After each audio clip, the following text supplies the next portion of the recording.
Good morning, my friends, and it is a beautiful Sunday morning. It might be a little bit cloudy, but I will just say that it's a beautiful day because it's the Lord's day and it's the day that the Lord gave us.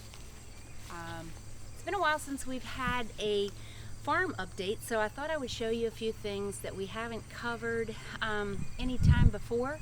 So this is what I had hoped would be a green bean trellis, and we're still sort of working on that, even though the bugs seem to be getting at the leaves. I decided I would plant some beauty in among the green beans, and that's coming along quite nicely, and I'm really hoping that all of this fills in and that we end up having some green beans to pick for a harvest. I'm going to travel this way a little bit. We still have the chicken house, and we have added quite a few new chicks to the flock. So we've got some teenager chickens and some little chickens. We had some broody hens that just desperately wanted to be mamas, and we don't have any roosters currently. So we got some eggs from a couple of friends, and we let the hens hatch them out, and now they're growing nicely, and we're up to 33 chickens. Not all layers yet, and we'll see whether any of those that hatched out are roosters that we will keep, or whether they'll become dinner. Another new addition to the farm here is 4 new kitty cats. This is Callie, and this is Brent. Inside here we have Buddy, and they like to pick on the chickens a bit, and I think the chickens like to pick on them, but I think for the most part they've become pretty good friends, and Buddy's over there helping himself to the chickens' water. So every day I have the joy of coming out to gather the eggs, and we still have one broody hen, Buff, and she's a Buff Orpington, Buffy, and she's not going to hatch anything out because we have no more fertile eggs, but that's one of the things that we do plan. We are hoping that at least one of the chicks that hatched is a rooster, so that we can move a little more toward some sustainability, and we won't be dependent upon just hatcheries or chicken fairs to be able to pick up more chickens, but instead we could hatch out our own. So I'm standing in front of the new building that Mike has worked on for the last 6 months or so, and we call it the Little Barn, and it houses Mike's workshop, and then the sheds on each side and the back are what are going to become our animal barns. We're also working on fencing that's going to encompass the whole pasture here, and hopefully we can get that completed sometime soon, and we're planning to get a couple of beef cows, and perhaps next year we will also get a dairy cow. And we've added 2 little gentlemen here to the farm, and that's Roscoe and Roger. We have had a few videos of Roscoe and Roger, but they bring us quite a bit of delight. They are brothers, and they are old spot pigs, and while they are old spots, it doesn't seem like many of the old folks that I talk to recognize the breed. They are a heritage breed, and they're just full of fun. They're quite docile, but at the same time they are playful. And Roscoe and Roger, like I said, bring us quite a bit of delight. They've made their own wallow over in front of the watering system, and they just live their best life. We plan to butcher Roscoe and Roger in either late fall or early January, and we'll see how that goes. We're looking forward to it being quite a bit of a community event, and we're even going to do some butchering classes. And I have a cousin who has experience. He's probably butchered pigs at least 50 years in a row, and I hope that he can teach us the old ways, not just the technical butcher ways, but sort of a passing on of the legacy of community coming together to provide food. And I'm looking forward to it.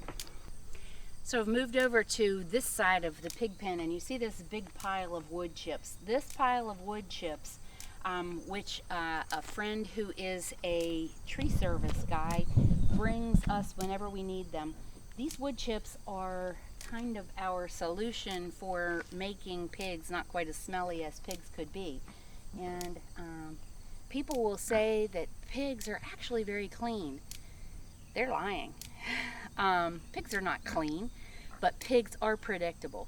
So pigs do eat in the same place, they drink in the same place, they sleep in the same place, and they also poop in the same place, which makes it convenient for us to be able to take the wood chips and cover their potty area, which does eventually turn into compost that we can use on the field to fertilize the pastures, and it also makes it easy to sort of control the smell. So as I said, we're working on fencing the first section of the pasture, and our son Colin has done the bulk of the work getting the posts in, but Mike has done a good bit of work on that as well. And soon we hope to actually have the fencing put up. And the fencing is just behind the corn that we planted. And I'll tell you, I've seen other folks have corn that looks a whole lot better than our corn. And I've also seen some folks who have corn that does not look as good as our corn. It's an interesting year here with the rain that we are getting and the Midwest not getting. And I'm very thankful for every bit of rain that we get, for every storm that we have. Thankful for every drop of rain. And we will take the blessing of the corn that we get, whether that's to feed our family, whether it's to sell in the market, or whether it is to feed the animals. But we're looking forward to whatever harvest we do get for that. And moving forward a little bit here, and next we have the sunflowers. And this back row of sunflowers are the larger sunflowers, and they're continuing to climb, and they haven't fully bloomed yet, but I look forward to what that's going to look like. And the next row has absolutely bloomed, and you can see the difference between the two because I separated and saved the seeds all from last year. We had a small section of sunflowers last year, and I saved all the seeds, and this is what we have. And I just think they're gloriously beautiful. They bring a smile to my face every day, and I hope that they can bring a smile to the faces of other people who visit the farm. The sunflowers will be for sale at the market as well for as long as they are available to cut.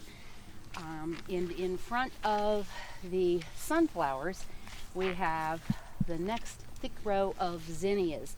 And every one of these zinnia seeds was also saved from last year. And I think they're just glorious. Zinnias have a special place in my heart because they are my granny's flower. So when I was growing up, my grandfather would have a pretty big garden, and most of it was potatoes, and then as you got closer to the house there might be other rows of carrots or dill or onions, things like that.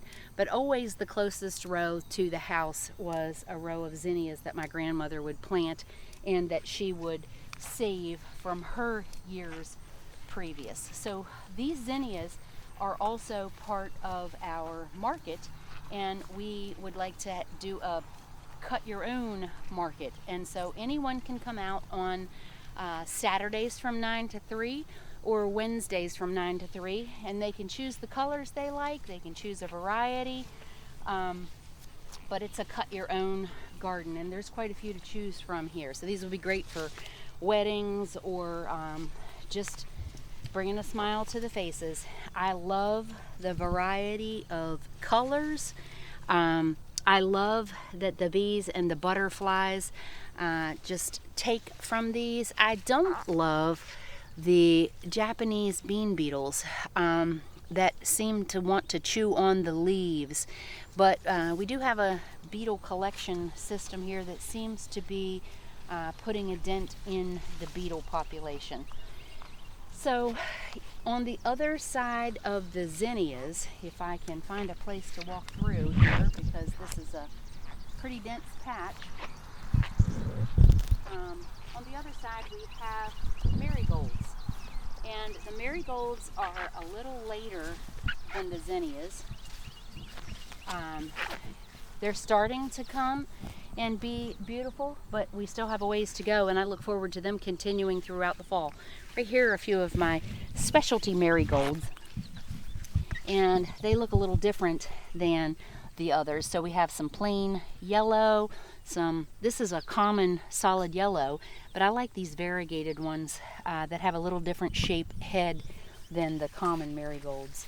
And I'll step through here to get to the other side of the new farm road, which is another development since the last time that we did a farm update video.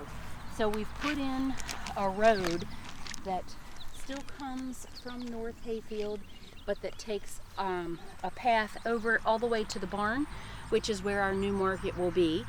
And the road also goes up to the woods. And so the flower fields are on the right side of the road on the way into the market, and the pastures behind that, and then our far fields we will continue to use for hay cutting. Also, we could use it for parking when we have some future large events, which are in the works and that we are very much looking forward to. So you can see the chapel in the distance there to the left of the market door on the barn. And on this side of the road, I wanted to show you what is in the works as well. We're still on the real early front end, but this is our pumpkin patch. So we had a pumpkin patch last year that was a little smaller, and I planted them closer together, and they all just joined with one another. And eventually the squash bugs sort of took over, but that didn't stop us from getting quite a few beautiful pumpkins. And these are some interesting varieties with variegated leaves, and I hope we have some Cinderella pumpkins and some white pumpkins and some knucklehead pumpkins and some traditional Thanksgiving pumpkin pie pumpkins. And if we can stay on top of looking for those little copper eggs that the squash bugs lay, and sometimes they hide them under the leaves, and if we find them we just rub them off. And the deer, which is perhaps a futile thing to think that you're going to stay on top of, because they do whatever they want, and sometimes they like to nibble. So here's one that the deer nibbled somewhat recently, because I can see the tracks are still wet. So this was probably something from sometime this morning. A few of the others are nibbled all the way back. But when I complained last year about the deer eating my pumpkins, my mom said, well, Pap always said, they've got to eat too.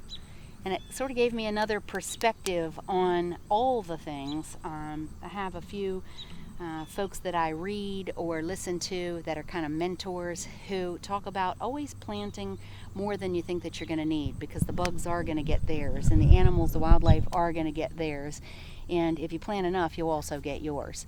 So that's sort of our philosophy. I think that kind of wraps up the updates for the farm. I thank you for joining me. I look forward to opening the market, and I look forward to you guys joining me here and saying hello to me, perhaps picking your own of the flowers and the sunflowers. And we also are going to have baked goods. We've got some handcrafted things. We've got some honey. We've got some salsa. A number of other things, and perhaps we'll have some fresh produce as well, depending on what the surplus offers. So thank you for listening, thank you for watching and joining me here, and I look forward to seeing you in person. Have a wonderful Sunday, and God bless.